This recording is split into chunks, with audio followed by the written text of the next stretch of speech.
This is Liz Colburn, host of Invited. Thanks for checking out the following podcast on Public House Media. You're listening to Catch Up, an official news production of Public House Media. Today is June 23rd, 2020, and it's time to catch up on the news that you need to know all about. Today, we're helping you catch up on NASCAR finding a hanging noose in Bubba Wallace's Talladega parking garage, Teddy Roosevelt's monument to be removed from NYC's museum, Live Nation announces their first drive-in concert, and Bi-partisian Senate passes act funding backlog maintenance for national parks. We're your hosts, Anna Herman and Catherine Smith. Welcome to Catch Up. NASCAR announced yesterday that it will be initiating an investigation in the recent findings of Bubba Wallace's garage stall that had a hanging noose in Talladega nearly 2 weeks after its prohibition of images or displays of the Confederate flag. 26-year-old Wallace, being one of NASCAR's only black drivers for the NASCAR Cup Series, responded in a series of tweets as of Tuesday. Here to discuss more on this evolving story is Catch-Up News correspondent Kamari Darrington. Thank you for tuning in today, Kamari. Thank you for having me. So in the wake of these injustices, what is NASCAR's response to this current situation, and how will we see the effects of this situation for future races? Well, obviously, after the Confederate flag ban last month, this is a bad look for NASCAR. And obviously, the NASCAR released a statement basically saying that they were very disgusted by the actions and was going to investigate and then find the person, whoever was responsible for it, they were going to eliminate them from the sport. There are a lot of conspiracy theories going around as to what exactly happened, and that's really unfortunate because NASCAR, because of the Confederate flag and the symbol of the Confederate flag, and the fact that the history of the Confederate flag in NASCAR goes back decades, it's important for people to understand that because of the connotation of what a noose means to everybody, that this could have a lasting effect, because NASCAR is trying to change its image as far as being more inclusive. And when something like this happens, it's just a reminder for people that, racism still exists. And even in, one of the sports that's been predominantly white for a long, long time, that there is still those pockets of racism that exist. So what changes do you think we will see in effect for other sporting teams, much like NASCAR? Will this be a global change that we will see in sports nationwide or worldwide, or what are your thoughts on that? Well, I think when you look at the Confederate flag, just the symbolism and of what it means, of symbolism to a lot of people of hatred and bigotry.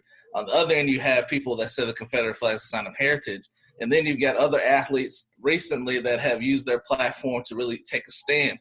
For example, Mississippi State running back Kylan Hill just came out, one of the best players in the SEC, just came out and said that he would not play this season unless the state of Mississippi changes its flag from a Confederate, having a Confederate symbol. Then you have also Oklahoma State running back Chuba Hubbard, one of the best players in the country, also said that he wouldn't play this year unless things change as far as his coach wearing a certain shirt.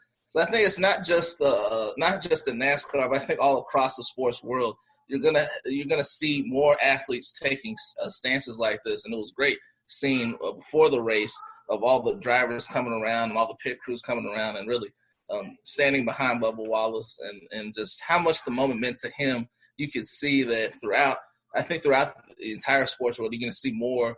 You're going to see more stances like this, especially among the top athletes in their respective sports.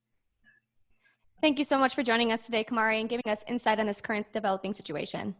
Thank you so much for having me. The famous statue of Theodore Roosevelt guarding the entrance to the American Museum of Natural History in New York City will be removed, announced earlier yesterday morning. It has been said to represent years of symbolism for colonial expansion and racial discrimination. Here to discuss more on the matter is Catch-Up News correspondent Bryce Berg. Thanks for joining us today, Bryce. Happy to be here. So as we continue to see historical monuments being removed from the public presence nationwide and the recent light on historical references of the former United States Confederacy, what do you think we will continue to see more pieces of history being removed due to this significant relationship to racial injustice? One of the things that have been really interesting about when monuments get brought down is that there's two sides of this. Is that one, it's attack on terrible people that have been celebrated through monuments, either ones that have been brilliant tacticians but were on the Confederate side of the Civil War, people that were propped up for wrong reasons, like Christopher Columbus has been, slave traders, that kind of stuff. But we've also seen damage by some liberal protesters to people that have been brought up to fight segregation, to fight against slavery, and those monuments have been destroyed. But in a case like this, the first time that we're seeing a Teddy Roosevelt monument even brought up is interesting, because it's not necessarily Teddy Roosevelt that they're complaining about. The complaints are about the black man and the Native American man that are on the side of the horse Teddy Roosevelt is riding in the center of the monument and statue. Those kind of secondary thoughts, the white man is better because he's on the horse, he's more prominent, you recognize who it is. Those kind of things are now popping up. And now we're talking about context, we're talking about artistic value, we're talking about the historical relationship between both. And these are now more legitimate kind of discussions that we didn't have through the first round of taking down these things, because nobody has called out Teddy Roosevelt specifically for racism, but his work in Panama, his work with the Mexican-American War, specifically has had ties to American colonialism in that thought process. So now, even though they're talking about things differently with a person that is ultimately beloved as Teddy Roosevelt is as a president, there are a lot of discussions that are going to pop up about how far do we want to go as a society down this discussion, because now we're going to start talking about things where the argument is not so clear cut, and it's going to rely a lot more on historical and artistic context.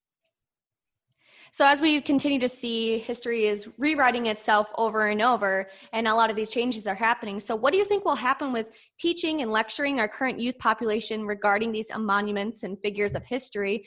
Do you think the narrative will remain as it has been taught for years and generations, or do you think these effects will come into effect with U.S. history education being taught to our future students?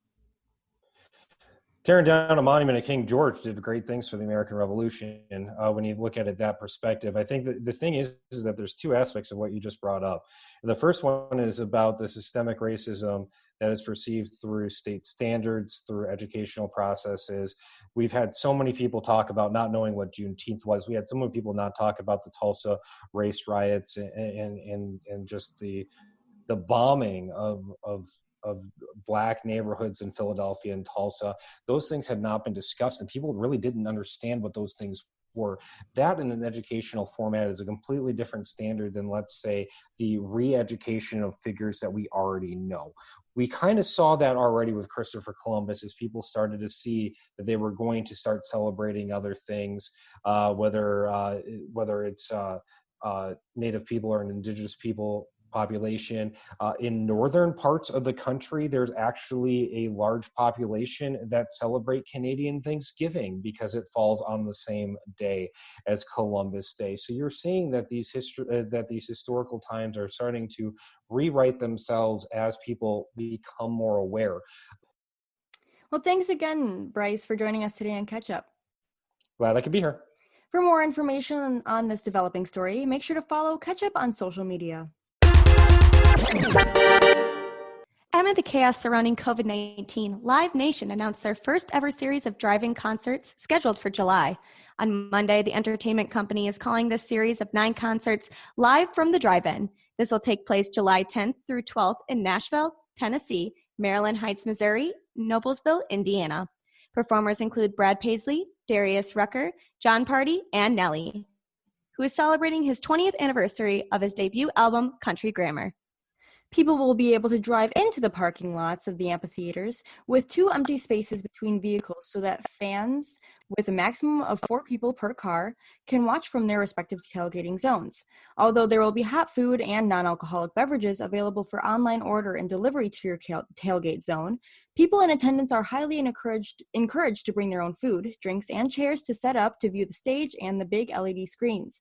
Fans will also be allowed to leave their zones to use single-access restrooms, which will be thoroughly cleaned throughout the show. To stick with health regulations, all venue staff are required to wear masks and gloves and request that people in attendance wear masks upon arrival and when using the restroom. Fans will be allowed to remove their masks in their own zones. Tom C., president of Live Nation Venues, says that, quote, the company has spent months working to find a safe, enjoyable way to put on live shows during the pandemic. And as always, we have a bit of good news for you today. In a rare instance of bipartisanship, Senate Democrats and Republicans both voted 73-25 to pass the Great American Outdoors Act. This act is a bill that funds what lawmakers called, quote, the single greatest conservation achievements in generations. This creates a fund that no less than 50% of all revenue from the energy production on public lands to be dedicated to funding over $20 billion worth of overdue and delayed projects on the national parks and public land. With this, 70% of the funds will be dedicated to National Park Services projects in national parks and 400 historic landmarks around the nation, ranging from Yellowstone to the Statue of Liberty. Another 15% will go to the Forest Service for maintenances on public lands, such as roads and bridges, and then the other 5% will be given to the Bureau of Indian Education, Bureau of Land Management, and Fish and Wildlife Services. Thanks for catching up on today's news with us. I'm Anna Herman. And I'm Catherine Smith. Please make sure to catch up with us again tomorrow. If you enjoyed today's episode, please leave us a rating and review on Apple Podcasts. We appreciate you listening to Catch Up. For even more content, follow Catch Up Digital on social media. Just search for @TimeForCatchup. We'd love to hear your thoughts on any of the stories we covered today. Just use the hashtag #PassTheCatchup on social media. Catch Up is an official production of Public House Media.